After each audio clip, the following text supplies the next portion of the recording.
but now she's just like, like crazy about breast milk here, and keeping the nurses on their toes pretty much at all hours of the day.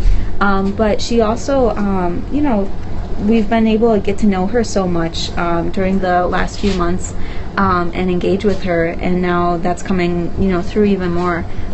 We have a couch in Madeline's room, and sometimes we'll put out a blanket and get her out of her bassinet for a little while, and she's just so observant and looking around and engaging, making eye contact, giving us little smiles every once in a while, and it's really amazing because her original due date, her and her sister Lydia's original due date, was actually this Friday, November 20th.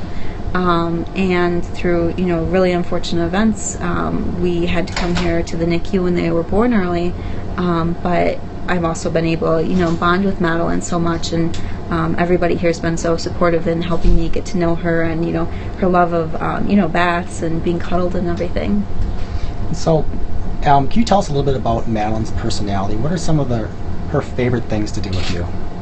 Yeah, she's so strong. I mean, it's amazing. You look at this little 5-pound person, but I can see she's so strong, and she fights so hard. She's had a couple of major setbacks during her time here at the NICU, just due to her early birth date and her low birth weight. But I mean, she's been able to fight so much, and really seeing her strength has been amazing for me, and also seeing just that she loves being a part of our family. Me and my husband Oliver have been able to spend most of our days here with her, and you can really see that, like, she wants to bond with you too, and she wants to be held, and she wants to do everything. I think she likes reading books with us. I love reading books, so maybe I'm putting that onto her, but I'm pretty sure she'll be a reader when she grows up. So that's one of the things that we get to do a lot with her. And then even through the basic cares that the nurses help us with, taking her temperature, getting her blood pressures at different times of the day. Those are things that are part of her routine, but they're things that me and Madeline's dad Oliver can be involved in, just to get to know her so well, know every aspect of her. And so your husband will be joining us tomorrow, actually, at 1 p.m. So for everybody on Periscope, please tune in tomorrow at 1 p.m. Central Time. It's the same time, and you'll get to meet Madeline's dad, Oliver. You and your husband actually started keeping a blog about your family experience during the pregnancy. What made you decide to start the blog, and how has it helped you? Yeah, the blog has been very therapeutic. It's been a wonderful communication tool with our family and our friends, who live further away, or even those who aren't able to make it to the NICU. We had kept blogs in the past. My husband and I are actually returned Peace Corps volunteers, so we lived in Swaziland for 2 years, and we found that keeping a blog was a great way to get all of those little stories that you want to share out there. So we knew it would be a wonderful way for us to share photos and stories of Madeline, and especially at a time in our lives where we were so busy and so caught up in the day-to-day things of trying to help Madeline through her journey here. We didn't have time to be calling every single family member, but we all knew that they wanted to know about Madeline's story and know how they could support us the best that they could. So that was a great way to get a lot of information out there, and also connect with other parents who have faced similar journeys in the NICU, similar challenges with their pregnancies, and realize that you're not the only person who's gone through this, and find out how they were able to cope with different things, and hear about the wonderful things that they got to do with their own children as well. And then also, everybody loves a baby picture. So just being able to share those with people has been really great in helping us stay connected with our families and our friends, and feeling supported during some really, really tough times. You mentioned in one of your recent blog posts that Children's Hospital of Wisconsin has a physical therapist for parents on staff, and that you look forward to the massages she gives you. How has that helped you, and were you surprised that that was available? Yeah, her name is Ronnie. She's a wonderful woman. And when I first came down here, I had a surgery while I was still pregnant, where we were hoping to fix the twin-to-twin transfusion syndrome that my girls had. And then later I had a C-section with them. And so, in the first few days of their life, I was, having a really hard time physically myself. One day my husband surprised me with a little card that he got with the massage date and time, and I went down there to get it. And I mean, she was such a warm person, and really encouraging and helping you realize you have to take care of yourself. The more you take care of yourself, the more you can be there with your own babies who are in the NICU. But also, I mean, it was just a wonderful thing to look forward to each week.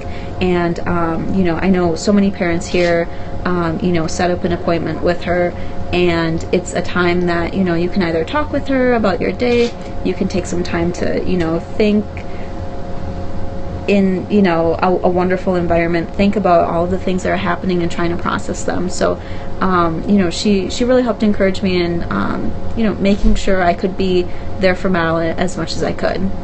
Okay. I'd encourage everybody on Periscope, if you have questions for Madeline's mom, please go ahead and post them. We had a bunch of questions yesterday, and actually have a question for Lynette, one of Madeline's nurses. We talk a lot about the care that goes into supporting babies in the NICU, but as a nurse, how are you able to support mom? Well, there's so many things we do to support mom from birth on to discharge. Starting first when she was born very little, we teach mom how to take care of a baby at 24 weeks and do things for her, take temperatures, help change diapers, so that the parents and family can be involved at all times. And it really is different too. I mean, thinking of changing a diaper, you think of that as like something you just kind of figure out. But with Madeline, it was an entirely different skill set that like you don't expect to have to do things different ways. But because she was so young, you do have other things to think about. And all the wires and tubes that are there too. Mm-hmm. And as a nurse, can you help our viewers understand what types of factors go into determining when a premature baby might go home from the NICU? Well, they need to start eating on their own, either by bottle or breast, and Madeline is a wonderful breastfeeder for Rebecca. She also needs to continue to gain weight while she's doing all those things, which she has been doing pretty well now. Good. We actually have a special guest today. I'm going to invite Dr. Ewing to come on over, and Dr. Ewing is a neonatologist here at Children's Hospital of Wisconsin, and so we have a few questions that came in yesterday, actually, for some of our medical team. And so today is World Prematurity Awareness Day, and I was wondering, Dr. Ewing, if you can give our viewers a sense of how many babies are affected by premature birth. Is this a common thing? Premature birth, if we define premature birth as delivery before 37 weeks gestation, about 1 in 10 babies are born at that before 37 weeks gestation. Now, for extremely premature babies, such as Madeline, it's only about 2%, a little bit less than 2%. Okay. And have advances in medicine or technology over the years improved the outlook for premature babies? We've made immense improvements in the ability for us to care for our patients. From anywhere from being able to maintain their temperature better with very sophisticated isolettes, to being able to breathe for them with ventilators that have microprocessors that really allow us to do the most gentle ventilation we can, to improving nutrition so that they grow, not only grow enough, but grow the right way with muscle and bone and not so much fat. And all the treatments we have for the complications of prematurity, such as eye disease and other issues. And you just talked about some of the complications. So for a family who has a premature baby, and maybe a baby that's kind of really premature, what are some of the most common complications that a family might see? I think when you think of babies who are born premature, every single organ is immature. And if we start from head to toe, the brain is immature, particularly the blood vessels. So those blood vessels can leak blood or not provide enough blood to areas of the brain. The lungs are immature, and they often need to go on breathing machines, particularly if they're extremely premature, like Madeline. Their hearts can be immature and certain openings don't close as appropriately. Their intestines are premature and they're susceptible to infections and other problems. Even their skin's immature, particularly in the first week or two of life, where they lose a lot of fluids and they're susceptible to a lot of trauma on their skin. Now, a lot of folks have an image of a premature baby like Madeline in a device called a giraffe incubator. And we actually have one out in the hall. Would you mind explaining what the giraffe incubator is and show us what it is? Sure, let's go out and see.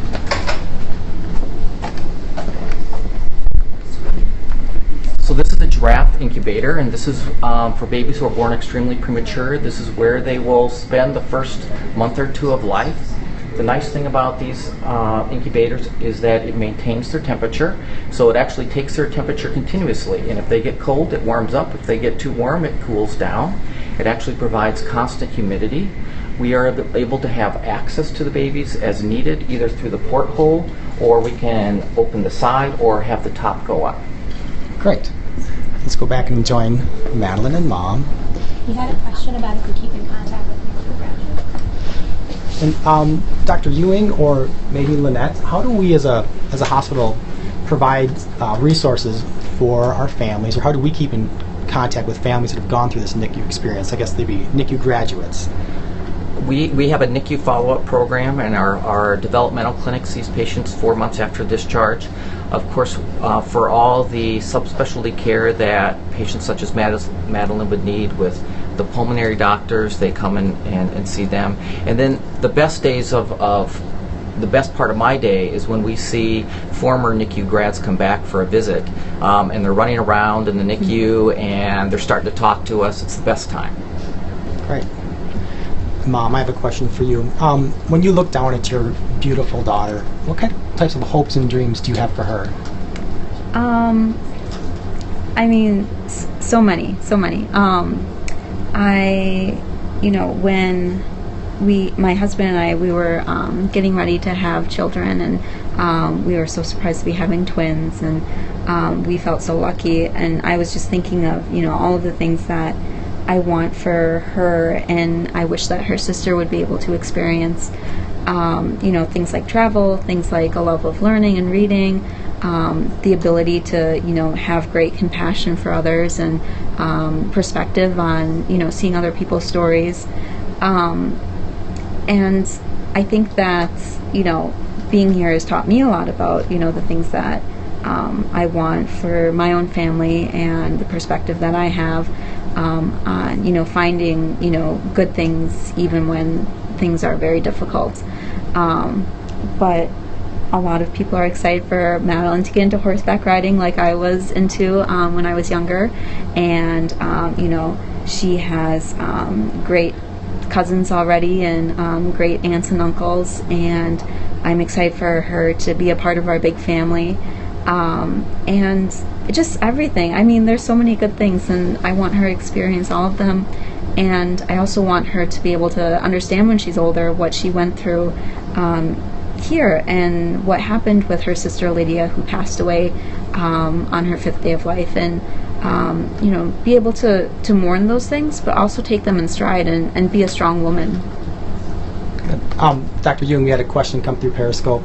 How do families end up at the NICU at Children's Hospital of Wisconsin? So if you had a baby maybe in northern Wisconsin or across the Midwest, what types of scenarios might play out that you end up at our NICU versus maybe a different NICU? So there's multiple ways they can end up in our NICU. So one way is we are connected to Freidertz Birth Center, and actually about 50% of our babies are born at Freidertz Birth Center, which is right within Children's Hospital itself. Some of those patients are referred from all over the state because there's a fetal abnormality or some complication that would be best delivered here. About 50% of our patients are transported in. We have a specialized transport team that can go to any place in the state or outside the state and care for babies and then bring them back so that we can provide the best care possible. Can you speak to our NICU, and is there something different or unique about our NICU that maybe other NICUs don't do or don't have? We are the largest level 4 NICU in the state. There's only 2 level 4 NICUs in the state, and we are the only level 4 NICU in the state connected with the birth center, so that we can make sure that babies and parents are always together, even immediately after birth. And that was part of our story too. Dr. Ewing actually came up when we were in labor and delivery, and we were there for 2 weeks, trying to get everything settled so that they wouldn't be born so early. And we talked a lot about, what challenges they might face being born so early, what they might look like, what sorts of things we could do to try and get them the best outcome possible. Things like starting steroids for lung development, monitoring their weight gain, and having as clear as a picture as early as possible, right? And we always find that the more the parents know, the more involved they can be, and the better that everyone does, because we really view parents as part of the team. Great. Do we have any other questions that came through? People want to know when she's going to be able to go home. So, do you have a sense of when Madeline is going to be able to go home? Yeah, it's funny because everyone around here tries to avoid saying the date, like just in case, like it's kind of superstitious. Or we had one doctor, even say it in like a different language so that Madeline couldn't, switch things up for us. But we're hoping for Thursday, maybe Friday. We've done a lot of the preparations, getting educated on how to do some of the things that Madeline will need at home that's different than maybe full-term babies. We do like a car seat test where we bring the car seat in and make sure Madeline's lungs will be strong enough to make the journey sitting up. One of her main challenges has been her breathing. And then fun things too, like saying goodbye to everybody, and just having some last conversations. And we are definitely looking forward to being home, and we will probably keep in touch with everybody too. It's a big story. So since today is World Prematurity Awareness Day, I was wondering if you had any words of encouragement for other mothers that may be just starting their NICU stay with a premature baby. Yeah, I think that you never expect something like this to happen to you. Even when we started getting signs of twin-to-twin transfusion syndrome, it's your hope that you will never have to, deliver so early, and you just wish so much that your child won't have to face these things, and that, you would take them on yourself if you could. But sometimes very unfortunate things happen, and it's important to keep perspective that there are a lot of great things that can be done to help your child, and a lot of great things that you can do to help yourself too. You are essentially maybe losing the last few months of your pregnancy. It's important to mourn losing that time that you were looking forward to being so big, and having baby showers and everybody being so excited for you. You might spend part of that time in the hospital, and then in the NICU, and your vision of how you want your family life to start is not going to be what you really dreamed it would be. So it takes some adjustments, and it takes some time to be able to find the good ways to connect with your child.